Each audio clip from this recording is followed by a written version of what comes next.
that reminds me, Doc, I still have to appraise yours, don't I? Yeah. We only got one knife and a bunch of little ones in a box. What? Yeah. Whenever.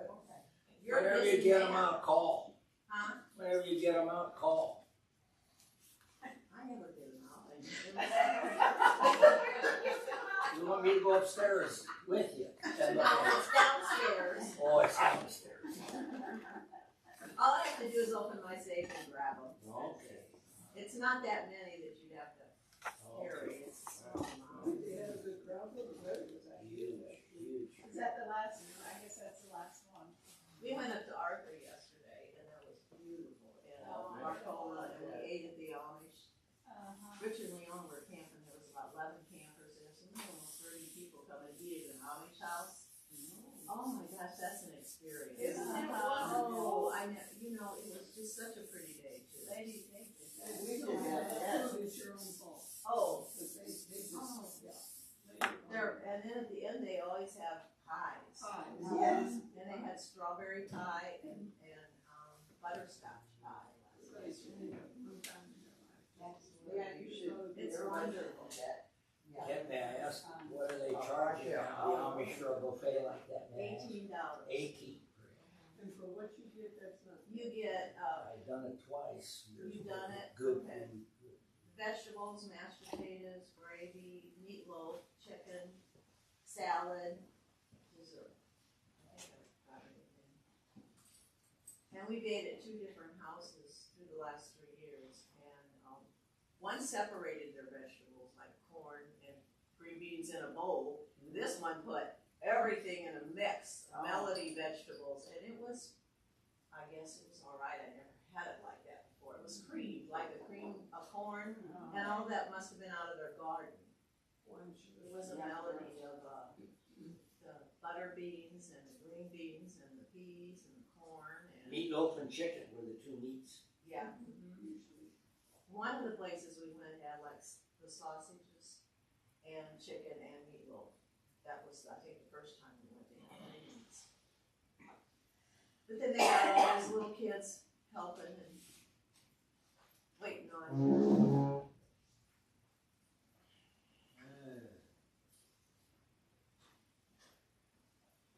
Leona's grandson Mason, I don't know if you know him. You know Mason. He drove me. Oh, He's he's able to his drive mom already? there and back. They camped up there? Leona and Richard did with their camping group, but we drove up yesterday. We left about 7 in the morning. And then Mason's driven us the last 3 years, and he comes home from college just to drive us 3 ladies. I didn't realize that he was that old. 21 already. I can't believe that. So we don't have to do anything but That's great. watch the Enjoy the crops. Every combine, every tractor, he knew what it was. Oh, yeah.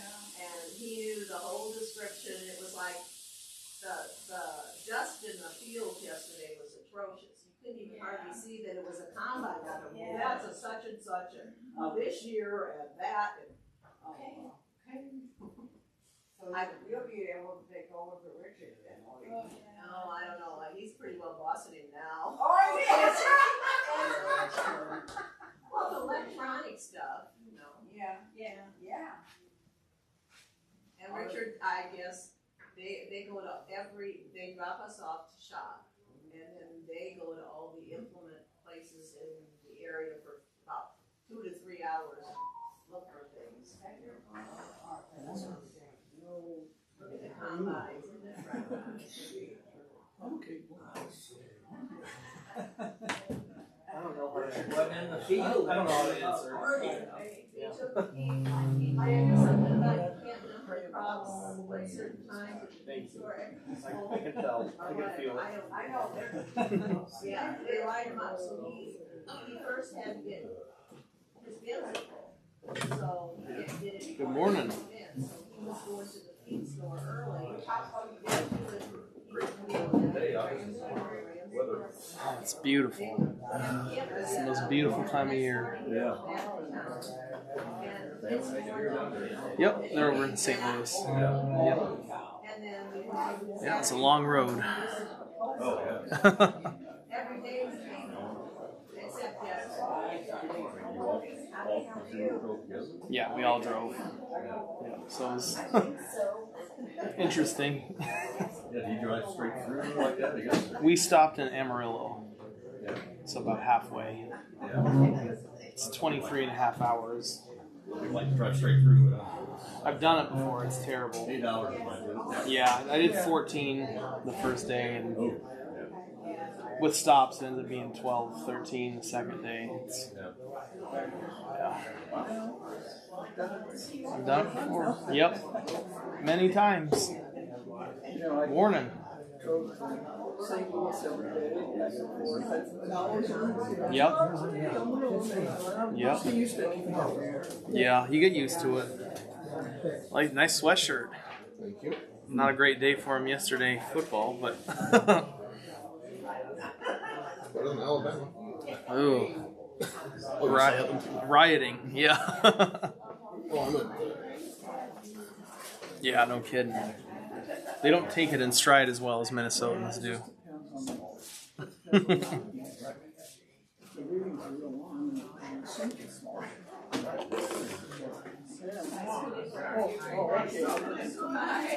When Minnesota loses in football, we just say it's okay. We're a hockey school anyway. Yeah. Good morning. All right.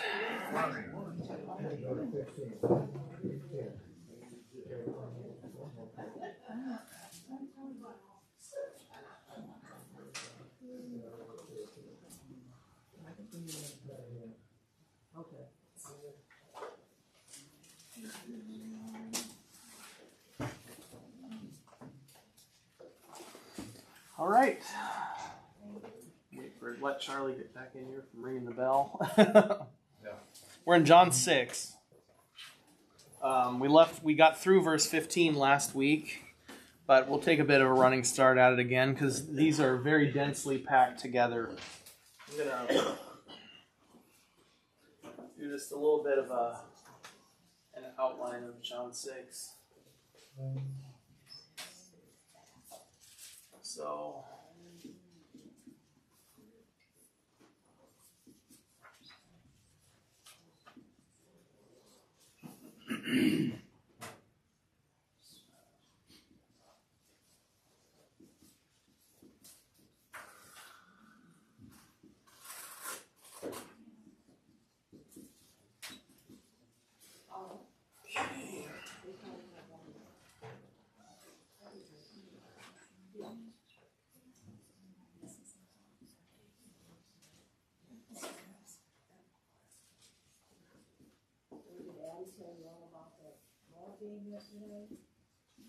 Those two girls going because a friend saw him.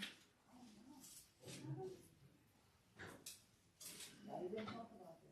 People ask them. You go, yeah. Oh, okay.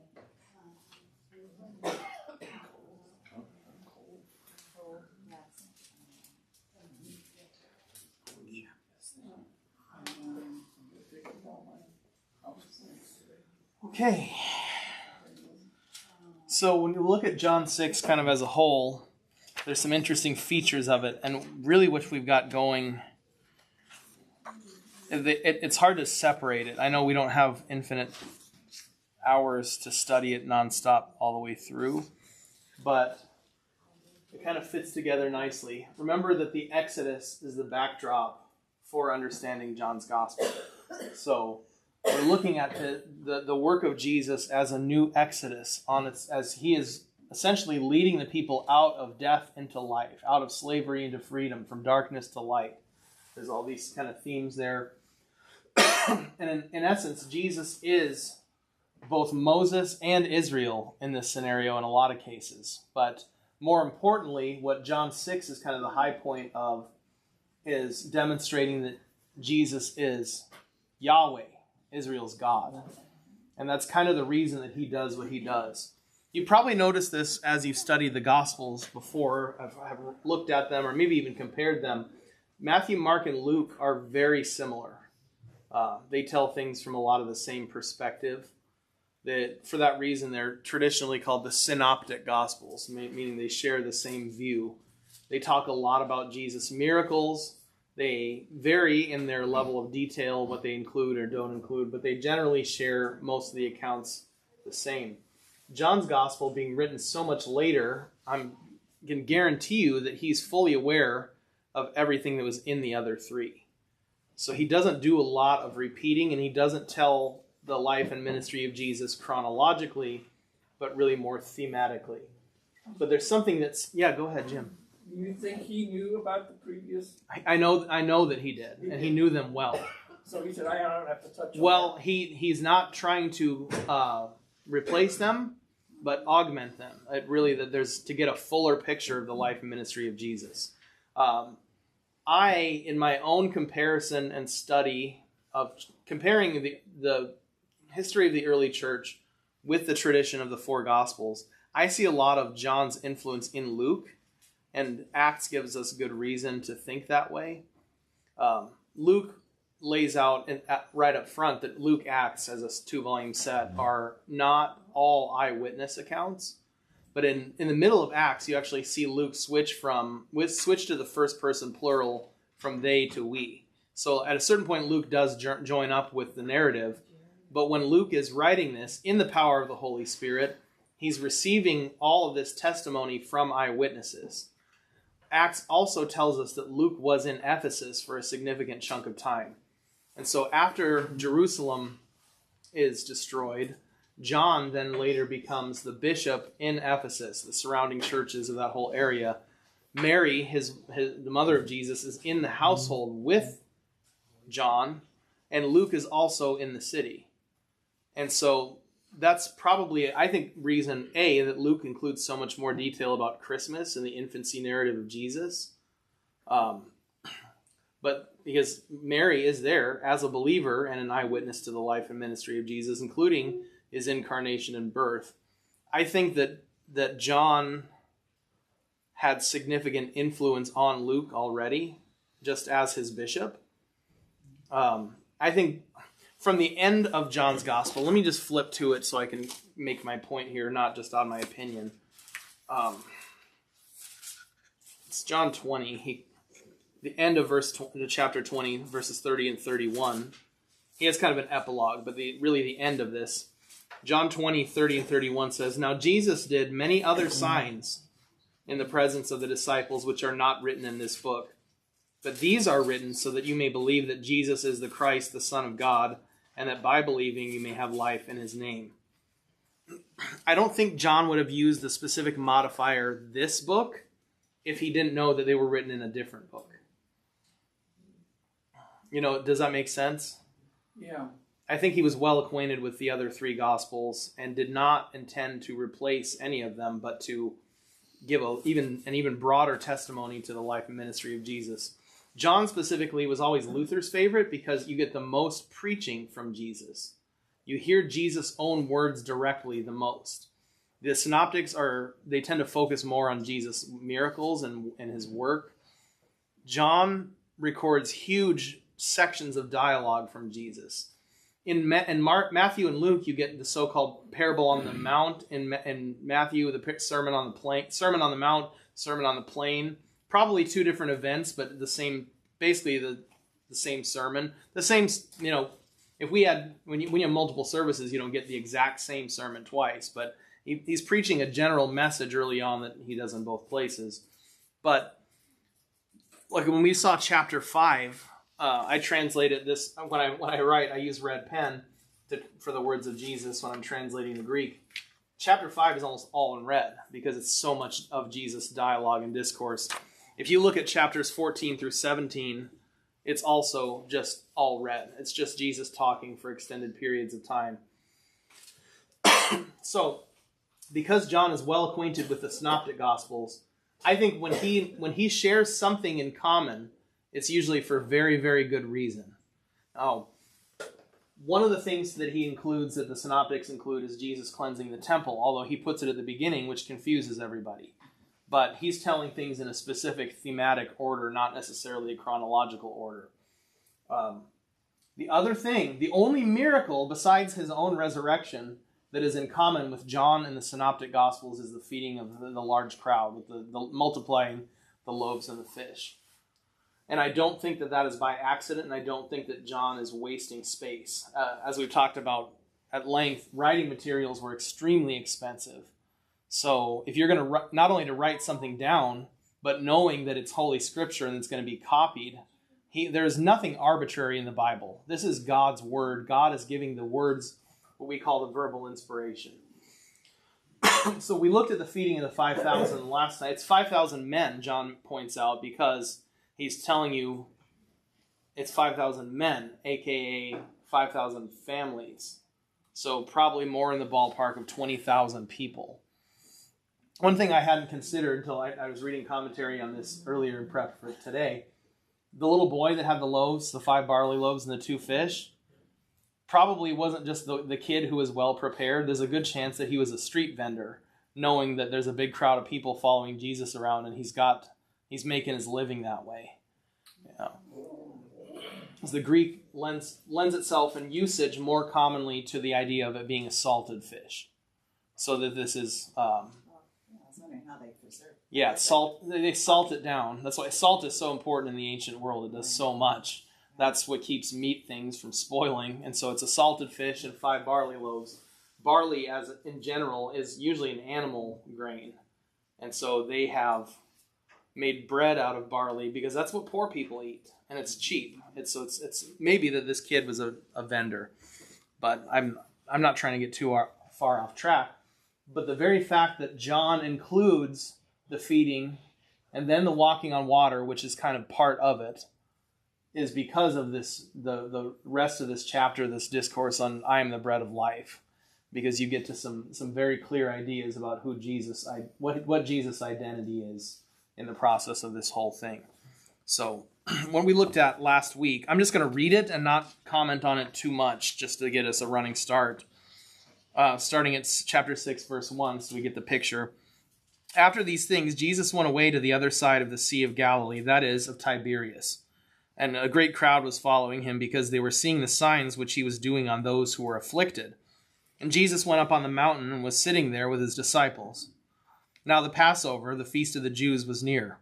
When Jesus raised his eyes and saw that a large crowd was coming to him, he said to Philip, "From where are we to buy bread so that these people may eat?" He said this to test him, for he knew what he was going to do. Philip answered him, "Bread for 200 denarii would not suffice for them, that each might receive even a little." One of the disciples, namely Andrew, the brother of Simon Peter, said to him, "There's a small child here who has 5 barley loaves and 2 fish. Yet what are these in view of so many?" And Jesus said, "Make the people to lie down." Now there was much grass in that place. So the men lay down in number about 5,000. Then Jesus took the bread, and when he had given thanks, he distributed it to those lying down, and likewise from the fish. They ate as much as they wanted. And when they were filled, he said to his disciples, "Gather the fragments that are left over, so that nothing might perish." And so they gathered them up and filled 12 baskets with the fragments from the 5 barley loaves left over by those who had eaten. When the people saw the sign which he had done, they began to say, "This is truly the prophet who is to come into the world." Therefore, when Jesus became aware that they intended to come and seize him by force to make him king, he again went up by himself onto the mountain. Now today's. As it became evening, his disciples went down to the sea and got into a boat and started across the sea to Capernaum. And it became dark, and Jesus had not come to them yet. The sea became rough because a great wind was blowing. When therefore they had rowed about 25 or 30 stadia, 3 or 4 miles, they saw Jesus walking around upon the sea and coming near to the boat, and they were frightened. But he said to them, "I am. Do not be frightened." Then they were therefore glad to take him into the boat. And it happened immediately that the boat was at the land to which they were going. That's a detail that jumped out at me because it's not in the synoptics. That the second Jesus hops into the boat, they're already there. So, I don't make any claims of artistry. I cannot hardly write, as you can tell. So my motor skills for drawing the Sea of Galilee are cursory at best. Tiberias is about down here.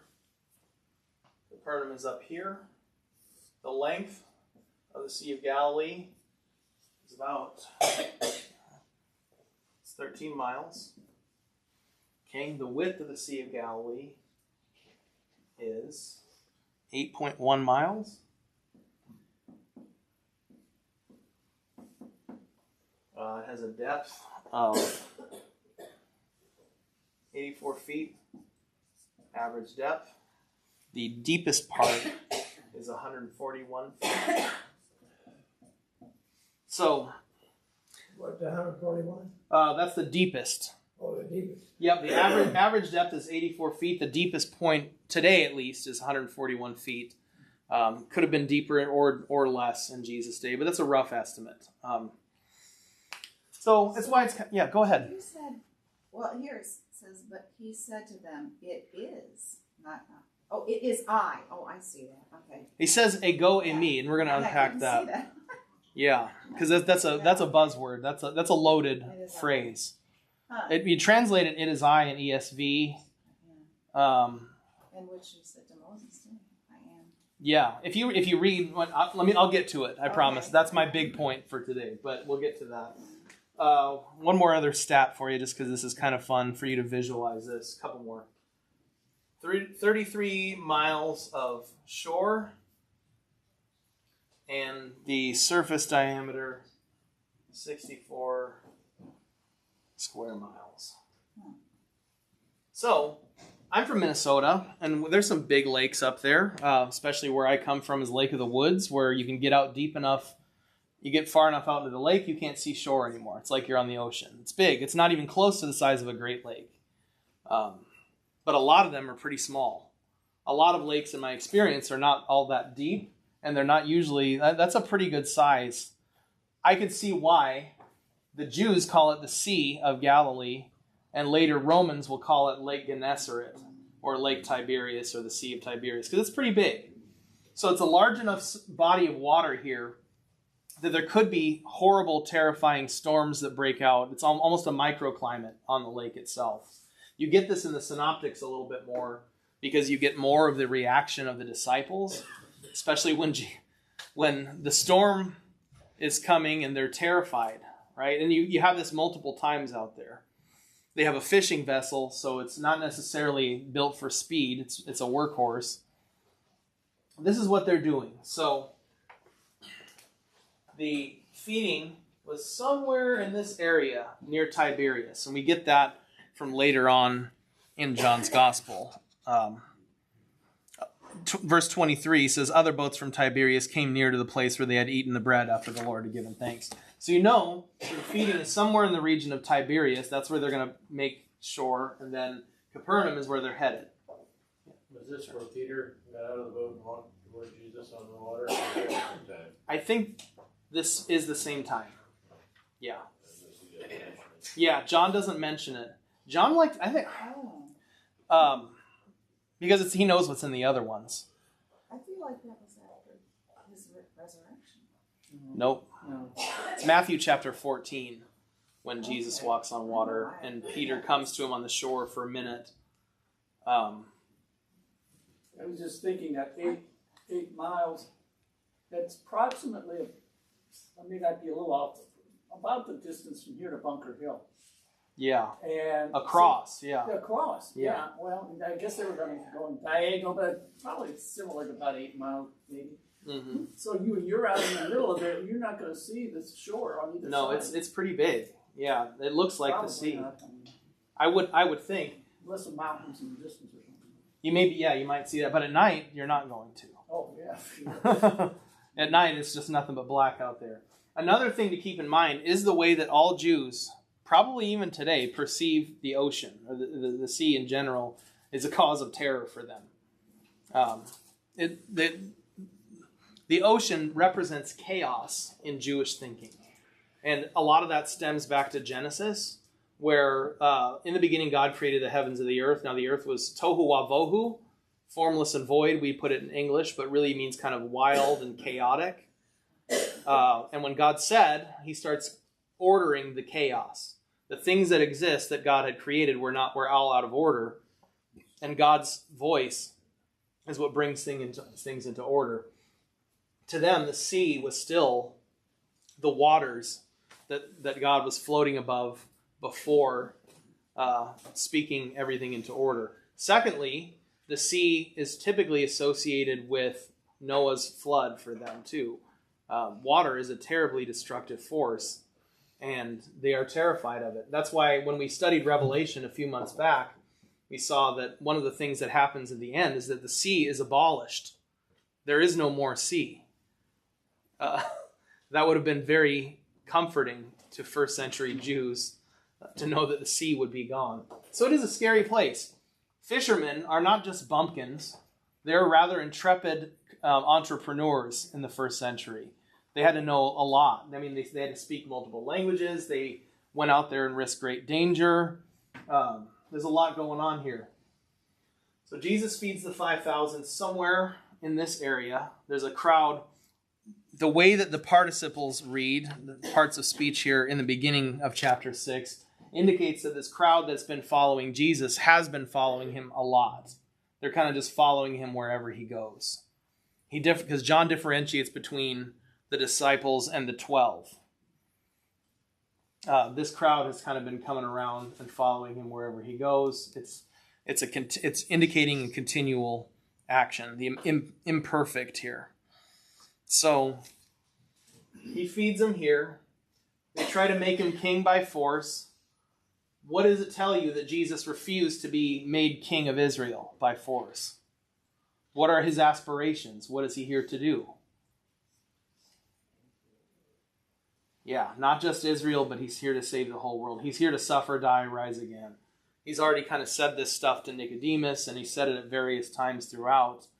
It makes it very clear that Jesus does not have earthly political ambition at all.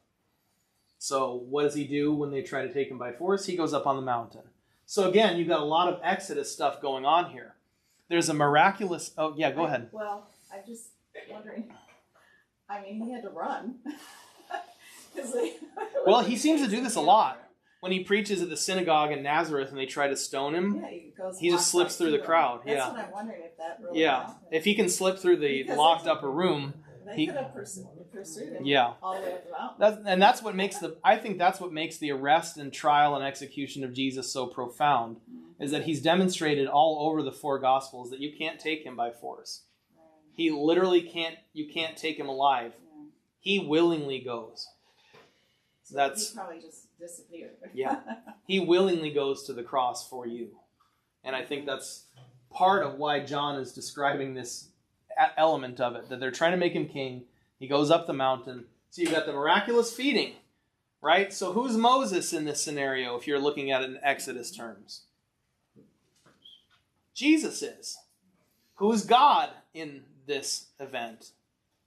Jesus is. I mean, he's all there. He's the whole package all in one. And in many cases, Jesus is Israel all rolled up into one. That's a little bit more a common emphasis in the Synoptic Gospels, especially Matthew. But in John, you almost get this idea that the new Israel that is being led it's Jesus with his disciples. Those who follow and believe in him are the new Israel. You get the 12 baskets brought up of leftovers from the bread, right? Also indicates what? In Exodus terms, what happened if they collected too much manna? Yeah, it got moldy before they could eat it. What happened on the Sabbath?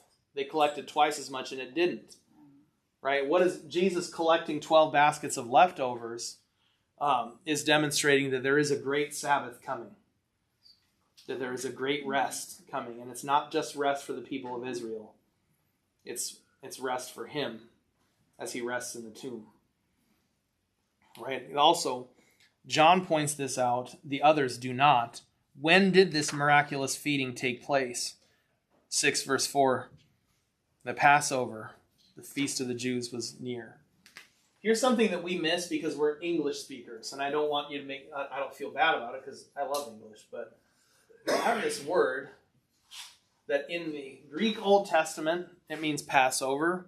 In the New Testament, it means Passover. And nearly every other European language uses this same word for one of the holidays that we celebrate every year. including the Greek and Russian Orthodox churches, including Lutheran churches in Scandinavia and Germany.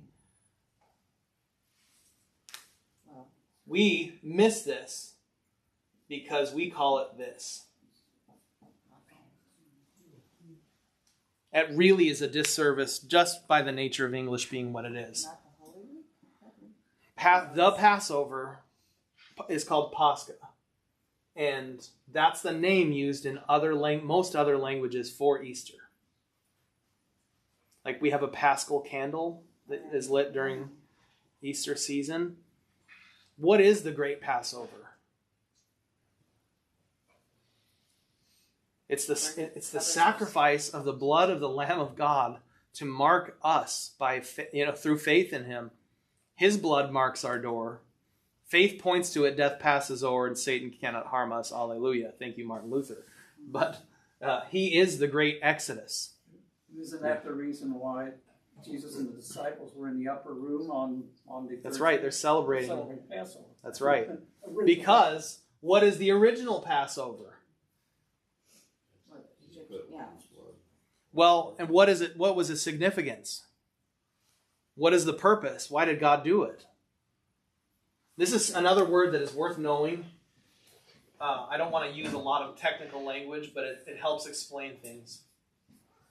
Typology is a study of types. And then we're not talking about the dating world here. He's just not my type.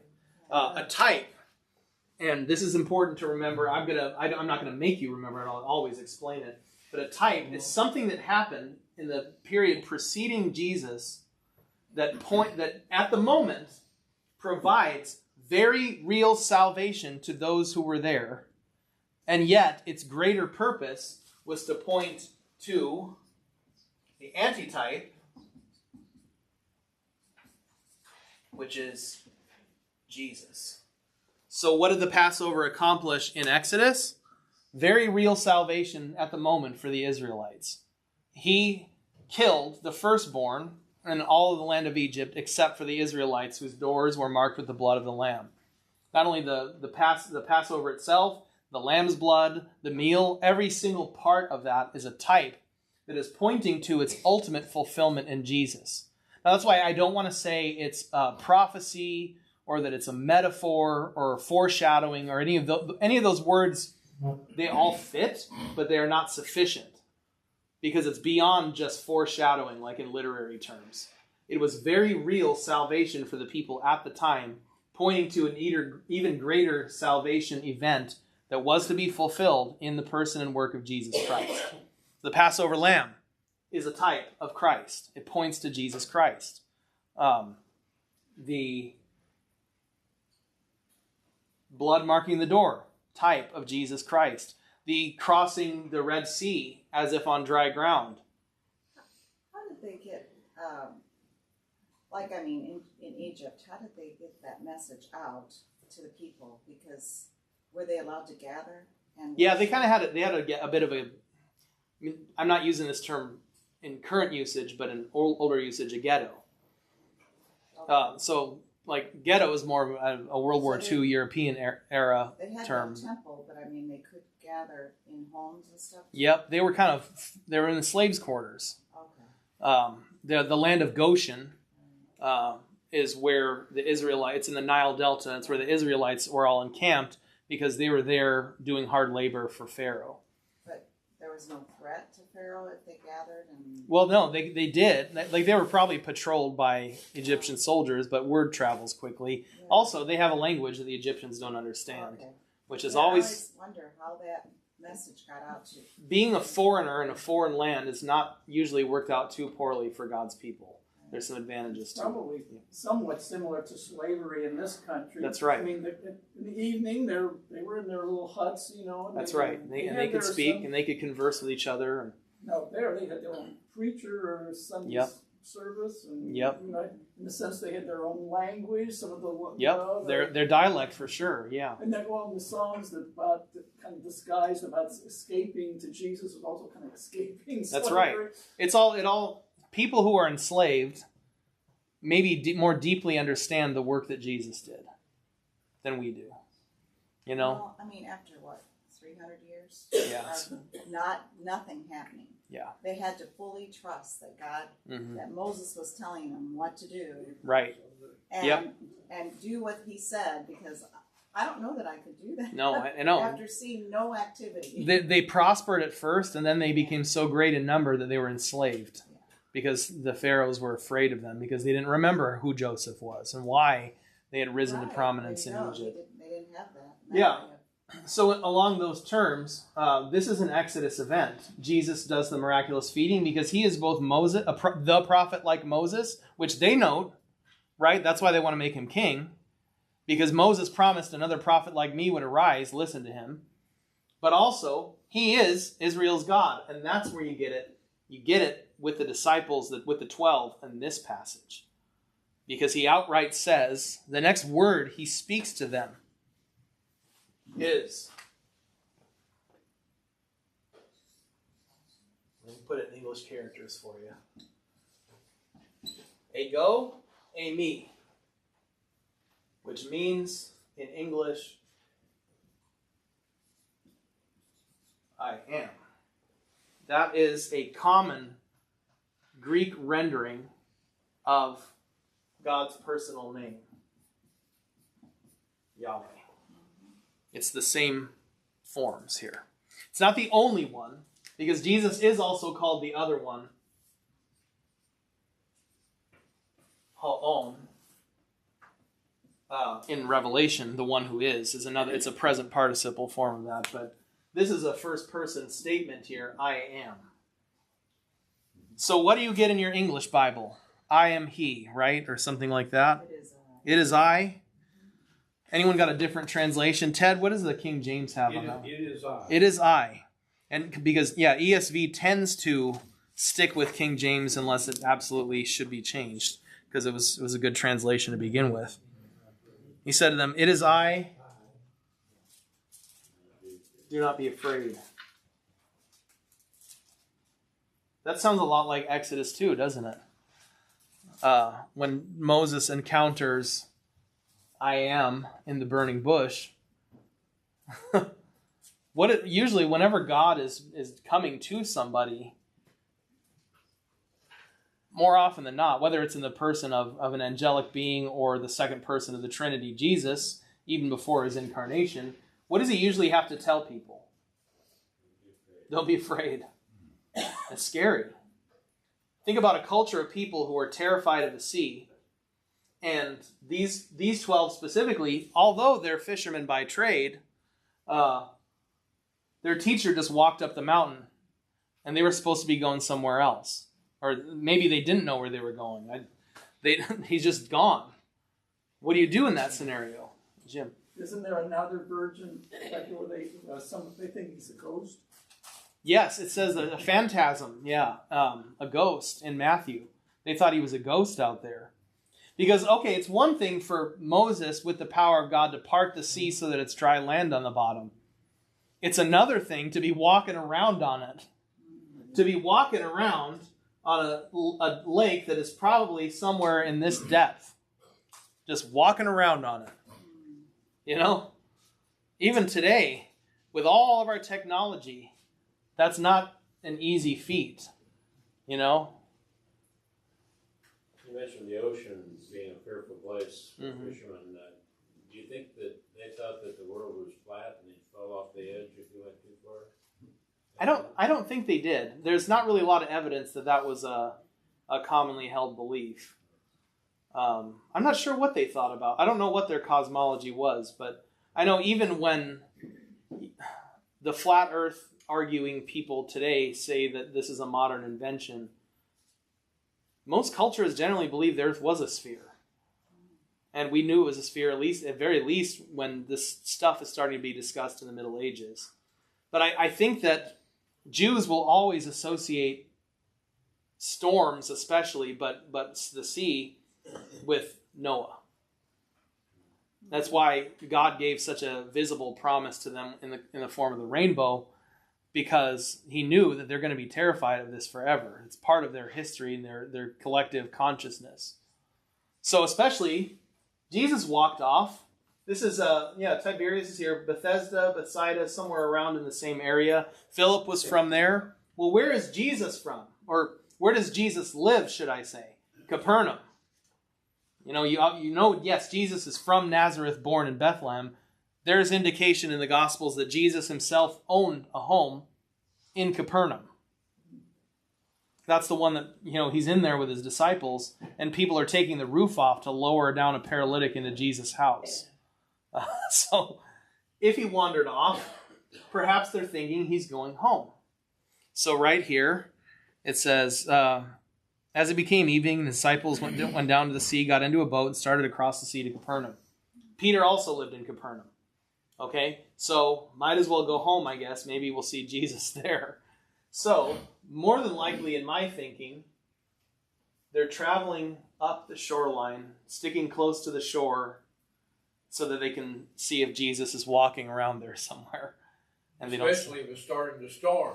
Yep. To stay near them. Stay near any port in a storm, right? They're going to want to get off there if they can. But what kind of storm is going on here? It's a great wind. It's not just a little bit of a storm. It's a great wind was blowing, probably blowing them away from the shore, probably blowing them off course somewhere. So if they've traveled 25 or 30 stadia, 3 or 4 miles, and they're probably traveling a total of 7 miles, just give or take. I'm thinking, just looking at maps of where this stuff is, it's a little bit more than halfway south, and they're going to the north shore. They're maybe about halfway, and Jesus is out there walking around on the water. It doesn't just say walking; it says walking around. He's just having a time, right? It's the form is the root is the peripateo. He's walking around. It's not just a straight line, or he's not heel-toeing it or something. He's strolling out there on the sea. So what do they think? Well, as you said, they're experienced seamen. They've seen a lot, but they've never seen that. They've never seen a guy walking around out there in the middle of a storm. That's scary. And that's why Matthew does record. They thought it was a ghost because he was in the boat. Matthew witnessed this. They thought it's a ghost, a specter. So what does he say? The next thing he says after leaving is, I am. I think that's for very good reason. Who did the feeding? He did. Who did the feeding in the Exodus? He did. Right? What is Jesus' identity? He's not just Israel's Messiah. He's Israel's God. And I think John includes all of this so that in response to the errors that already had arisen in his day as the gospel went into the Gentile world, he's out there arguing that Jesus is God in flesh. The earliest heresy, we especially address this in the epistles of John, the earliest heresy was that Jesus was just God and not a man. That he wasn't really a physical body, because the Greeks couldn't tolerate that. But you also get the opposite argument that Jesus is just a guy. But John is demonstrating that he is fully both. John has a very high view of who Jesus is, because that's the truth. So, first thing he says to them is, I am. It's very important, because especially this is the connecting piece between the miraculous feeding and this discourse on the bread of life. Because as we'll see what happens, the rest of the people see that one of the boats took off, and they head to Capernaum looking for Jesus. That's where it goes next. So, when they therefore had rowed about 3 or 4 miles, so maybe let's say they're about right here, and they probably got 4 miles to go. They saw Jesus walking around upon the sea and coming near to the boat. What would you do in that scenario? You're tired. It's in the middle of the night. You're in the middle of a storm, and there's a guy just walking up to your boat out there on the sea. Of course, they're frightened. They're terrified, and that's the weight of the verb that we have there is more than just startled. They're terrified. Are they terrified because they don't know who Jesus is? Sorry, I'm stuttering. They don't know that it's Jesus? Or are they terrified because they do know that it's Jesus, and that's scary? Because in the Synoptics, what is Peter's response when Jesus gets in the boat, or anytime Jesus calms the storm? Depart from me, O Lord, I am a sinful man. They weren't scared because they didn't know it was Jesus. They're scared because it is Jesus. Because that can only mean one thing. He's walking on the water. He's calming storms. He's feeding tens of thousands of people, at very least 5,000 men. Are they terrified because it shows his godliness? Where, as when he sat and taught among them, it was more of the manly type, the Christian. Yeah, he had more in common with a rabbi when he was teaching them. Yeah. But when he's demonstrating his power, they know that this is not just a rabbi. This is not just a prophet. This is God. What would we do if Jesus suddenly appeared here? Hi, come on. We go, whoa. Right. I mean, it's something about, I'm speaking for myself, not for everybody else, but there's something about that when you actually have God's presence right in front of you. All of a sudden you realize, I'm not. I'm a sinner. That's right. Yeah. That's exactly it. How, and everyone knows, how does a sinner stand in the presence of the holy God? Because God's holiness necessarily, just by virtue of its presence, punishes sin. It eradicates sin. God will not tolerate sin. It is eradicated. This is why the priests in the temple had the rope and the bell on their legs when they went in on Yom Kippur to the holiest of holies. Because when they went in there where the ark was, if they weren't repentant, if they had not properly had their sins cleansed, they would die in there. And the reason they put a rope around their leg is so that the next guy didn't have to go in after them and die too. When they were carrying the ark into Jerusalem, one of the guys carrying it stumbled, and they started to fall, and someone reached out to catch it, and he died. Just to touch it. Philistines captured it at one point and brought it into their temple, and all of their statues were falling down, bowing before it. And all the people got leprosy and herpes, wasn't it? Yeah. Or they got a venereal disease anyway, because God does have a sense of humor. The uncircumcised that are trying to be in the presence of God are given a special treat on their naughty parts. So the presence of God is terrifying to the Jew. It should be terrifying to us. We have tried to tame and domesticate the transcendent holiness of God in Western Enlightenment era culture. The modern age has been essentially an effort to domesticate God's holiness and transcendence. But then on the flip side, right away, Jesus says, don't be afraid. Exactly. So we got to keep that in mind too, We don't have to be afraid, but we also do need to recognize more along the lines that what they did. They do recognize this is a very, very major thing. Yeah. This is the place. Even now, this is why we Lutherans take the Lord's Supper so seriously. And preaching. This is where heaven meets earth. When I teach my Sunday school or confirmation kids about holiness, some things are set apart for God's use. A lot of things are. You're one of them. Space is one of them. Buildings are one of them. Items are some of them. Would you eat nacho cheese out of the communionware? It's abhorrent, right? I mean, that would be terribly blasphemous. Nobody, regardless of their view of the Lord's Supper, even thinking it's just symbolic, would be okay with that. Because there are things that are set apart for God's use. So, to be in the presence of the holy God and to recognize your own sinfulness is a terrifying thing. I do wonder, because so many people mock God, why that isn't. I mean, I get that, we'll all be judged in the end, but it's very frustrating because there's a lot of mocking.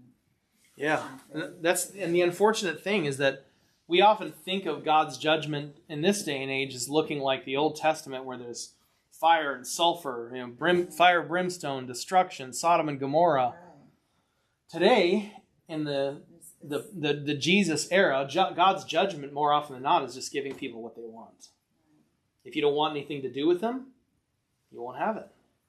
And you think that you're getting what you want, and what you want is very, very bad for you. That's what hell is, ultimately. God doesn't send anyone to hell. But if they choose to go there, he doesn't stop them either. So they're frightened. He says to them, I am, do not be frightened or terrified. Then they were glad to take him into the boat. Of course they were glad. And this you get it's a little bit of a foreshadowing of when he shows up in the locked upper room, right? This is more than him just wandering up the mountain and being gone. He's dead on Easter, as far as they're concerned. And he shows up in the upper room, and they're terrified. So what does he say? Peace be with you. You know, same idea. He's bringing his peace. But it's interesting that immediately the boat jumped 7 miles. Second Jesus gets in the boat, they're at their destination. Which tells me one thing, as I know we're at time for this morning.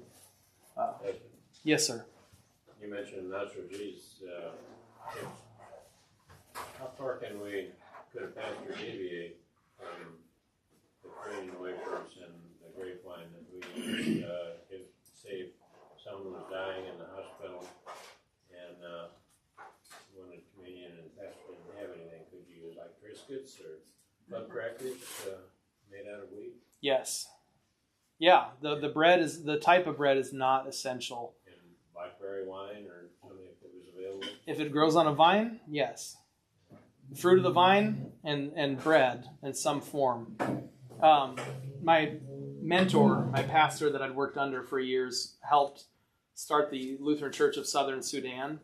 And when they'd gotten there, their missionaries had gotten there, the people had been evangelized by the Anglican Church before, but the Anglicans had taught them that the only bread products they could use had to be made in England. They have a nice local flatbread that would have been perfect for communion, but they got there and these churches were using animal crackers for communion because they were made in England. What makes a sacrament? The Word of God in, with, and under. That's right. The Word of God and the promise So and the visible element. Just my opinion, but if an emergency situation, given the Word of God, God can do whatever He wants. That's right. And it's received by faith according to God's Word and command. Yep. I will say this complicates the issue further, but there is no such thing as emergency communion. That's why in the back of your hymnal, you've got the order of baptism in case of emergency. There is no emergency communion. You can receive the benefits of the Lord's Supper just by reflecting upon it, knowing what it is. That's been a common practice. And think of the colonial era and the periods of Lutheran emigration to America. They didn't have pastors a lot. They'd go months without the sacrament, but it doesn't mean you can't receive the forgiveness of sins by reflecting on what God gives in the sacrament by faith. Luther says it's better to go a lifetime without the sacrament than to receive it in an unworthy manner. So we bring it because it is our number one tool in the pastoral toolkit when someone is suffering. But if for some reason it's not possible, they're not going to go to hell without communion. It's just that it is a great medicine for those who can take it. My dad was saying when he was on the battlefield, he had, I guess there's chaplains out there with him, but he had a Baptist chaplain. He goes, could you, because, they were in fear, he said, could you give me the Lutheran form of, communion? Mm-hmm. And so he has all that. Wow. Said, so they are, it was not, they cooperate. They cooperate, yeah. Yep. Like, I guess my final point, because I know we're a little bit over now, is just that wherever Jesus is, that is the destination. That is home. They're trying to go home. And whenever Jesus is with you, you are home in Him.